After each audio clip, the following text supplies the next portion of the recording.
No drugs in Surat city અંતર્ગત Surat police દ્વારા અને સુરત ક્રાઇમ બ્રાન્ચ અને એસઓજી દ્વારા સતત ડ્રગ માફિયા વિરુદ્ધ કાર્યવાહી કરવામાં આવી છે.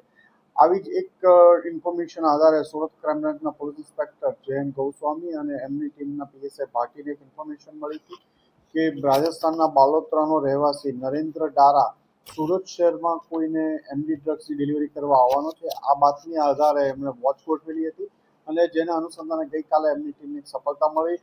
નરેન્દ્ર ડારાને રેલવે સ્ટેશન પાસેથી જે બાતમી આધારે ઓળખી અને અટકાવવામાં આવ્યો હતો. એની પાસેથી 250 ગ્રામથી વધુ સારી ક્વોલિટીનું એમડી ડ્રગ્સ મળી આવ્યું છે, જેની કિંમત અંદાજિત 7.5 લાખ રૂપિયાથી વધુની થાય છે અને એ સુરત શહેરમાં કોઈને ડિલિવર કરવા માટે આવ્યો હતો. એની પૂછપરછ દરમિયાન એ અગાઉ પણ ડ્રગ્સના કેસમાં પકડાઈ ચૂક્યો હતો. 45 ગ્રામ ડ્રગ્સ સાથે રાજસ્થાનમાં પકડાયેલો હતો. તાજેતરમાં જ એની બેલ થયેલી હતી. ડ્રગ્સના ધંધા સાથે સંકળાયેલો છે અને સુરતમાં કોઈને ડ્રગ્સ આપવા માટે આવ્યો હતો. આ બાતમી આધારે સુરત ક્રાઇમ બ્રાન્ચની ટીમે એની ધરપકડ કરી છે અને વધુ તપાસ ચાલી રહી છે.